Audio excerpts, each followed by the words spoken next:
Hi, Michael. Thanks for joining me today for this PODS video. To those of you who are tuning in to watch, thanks for joining.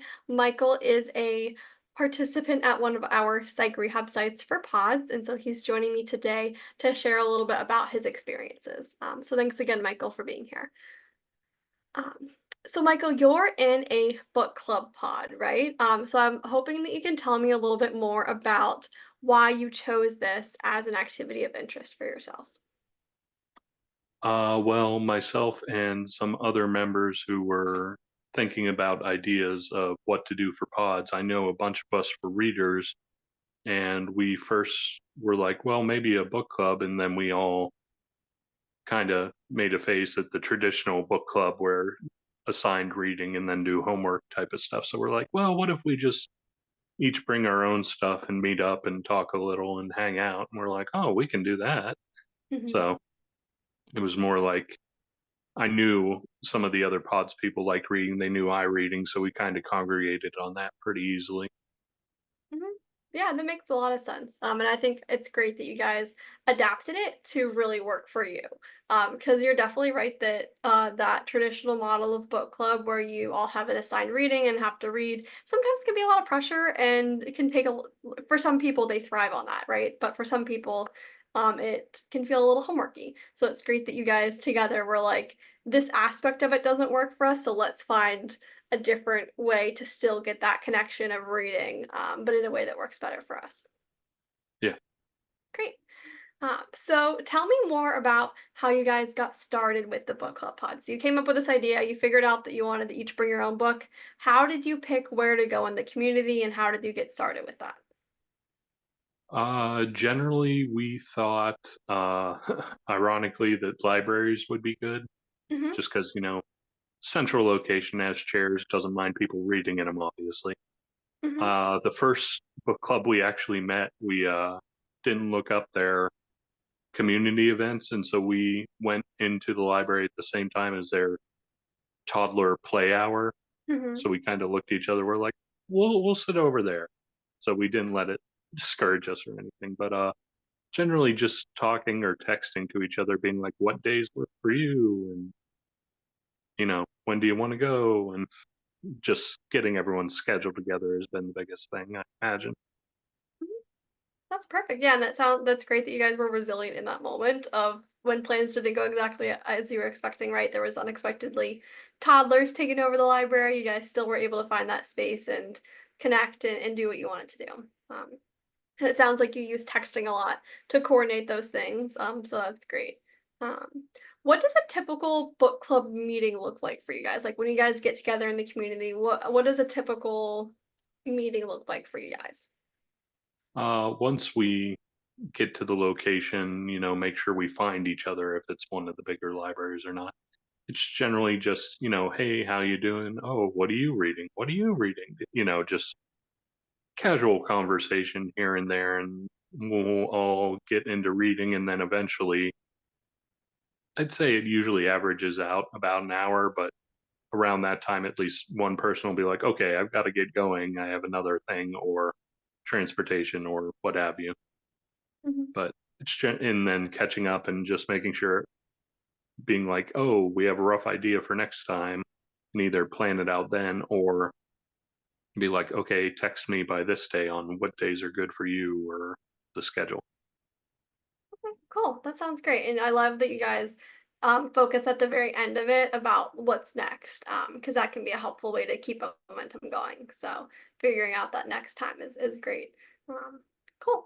Do you ever go out into the community alone without other people and read in public spaces? Generally only if I'm like have time to kill or something. Like if I'm like, oh, I have an appointment downtown and I need to kill this amount of time, I'll be like, well, I can go to the library and read instead of just, walking around aimlessly. Hmm. Right. No, that's a great tool though. Like if you know you have time to kill, like finding somewhere in the community that's a welcoming space to read a book is a great thing to do. So I know you mentioned libraries a good bit. Are there any other spaces that you guys have read in together or that you would like to read in together? I think one of the members asked about going downtown to. It's called Webster's Cafe. Mhm. It's like a used bookstore, coffee house that has reading areas, just basically that kind of downtown used book area. Mhm. So we might go there depending on people's schedules. But right now, library has been the easiest based on people's location because there's like one in Belfont, there's one in State College. Depending Mhm. on who we're going to closest at that time, it's easiest to pick a place. Right, that makes a lot of sense. So you mentioned depending on who we're going to the closest at that time, do you rotate through where you're meeting based off of what's closest to people? Is that what you said? Generally, like Okay. it depends on people's appointments and stuff. Like sometimes they'll be like, "Oh, I'll be in State College because I have an appointment, so let's go there." And we'll be like, "Oh, okay." Instead of making that person drive extra, or yeah, we try to rotate it a little just so it's not always one person have you know a 5 minute commute and one person has a half hour. Right. That's a really good strategy. I like that a lot. And you also mentioned potentially wanting to explore like a local used bookstore slash coffee shop for a spot. That sounds great as well. I think it makes sense the library that you go the place that makes the most sense transportation wise, if that's a big barrier. But also looking at other places that you may want to go, I think is great. The book club that I'm in, we go to mostly coffee shops, but we do libraries sometimes. So, cool. So talk me through when you're in these library spaces with your friends and you guys are reading your books. Tell me about how that feels to be in the community. Like what's your experience like when you guys are together and connecting and reading those books? Generally, I find it less anxious because I know the people around me and we're all kind of doing the same thing. So it's kind of like safety in numbers. Whereas if I was on my own kind of reading, I wouldn't really get into it because I'd be anxious about it or it'd be like looking around or things like that. I probably wouldn't go out to read in public on my own. But Mhm. with the group, I think it's a bit easier. It's just I don't know about the other guys and gals, but after like coronavirus, I found even if I'm not interacting with people, doing things in a crowd or with friends around you is nice just to have that touch base and be around other people. Mhm. Yeah, absolutely. Thanks for sharing that. I definitely think that a lot of people can relate to that of it being intimidating and anxiety producing to do things alone. But when there's other people that are there also doing that thing, that you feel comfortable with, it can feel a lot more comfortable. So, and I definitely like the idea of just like being around, even if you're not interacting with people, just being around other people can be a good connection too. Great. So, can you tell me a little bit about any impact that this book club may have had on your day to day life? Day to day, I certainly read more now than I Hmm. used to because for some reason, was building reading up in my head like it had to be this big thing instead of just, oh, a chapter here or there.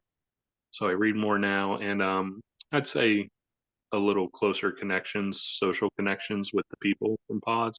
Hmm. Because before, I would say like getting someone's phone number and talking or texting them would be real intimidating. But with pods, it was just like, as we're setting it all up, it's like, oh, first round, get everyone's number and make sure it works, talk to Hmm. people and set a schedule. So like the ice was already broken and we can Hmm. talk and arrange stuff a lot easier. Hmm. Right, that makes a lot of sense. I know you mentioned a couple things there, but I think both of those things are super valid, right? Like when it's the norm in the moment to exchange numbers and make sure they work, then it can feel a little less intimidating for sure. And I think you're absolutely right too about sometimes we build things up in our heads, like reading has to be this big whole thing, but just doing a little bit here, a little bit there, is really all it has to be. And I think that applies to a lot of areas of community participation too, right? Like we don't have to go gung ho Olympic level participation, just little chunks here and there. I think can be really good. Yeah. Cool. So my other question that I have for you is how do you feel that you and other book club pod members support each other to participate in the community? I know you mentioned like there's strength in numbers, but what does that support look like for you and your friends? I think it's generally making sure we're checking on each other and meeting up outside of our normal CSG scheduled things. Mhm. Because before the pods, I see other people at CSG, and that was about it.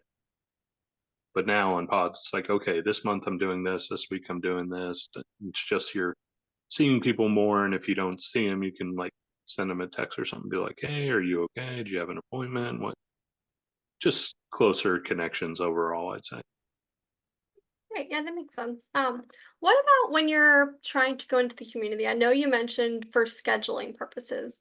Like if someone has an appointment, you guys and can't get to a certain location, you guys will move it to work with their schedule a little bit more. So that's one way that I saw some support there.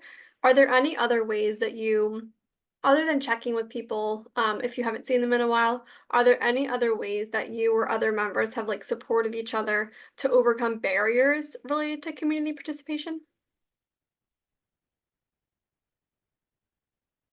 We haven't had that many barriers. Like I said, the thing with transportation, meeting each other has just been basically texting, be like, oh, if that day doesn't work, this other one works. So we've been Mm, pretty, I think just mainly being flexible with each other has been a mhm, big help and allowed us to meet our pod goals so far. mhm.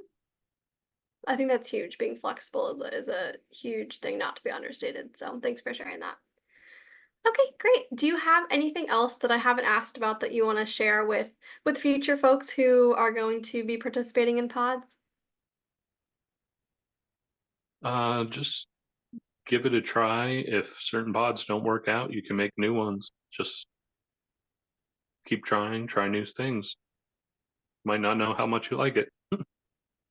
I think that's huge, Michael. Thanks for highlighting that. It's very normal to try things and maybe not vibe with it and want to try something else, and just continuing to show up and try new things, I think is great. So, okay, great. Thank you so much.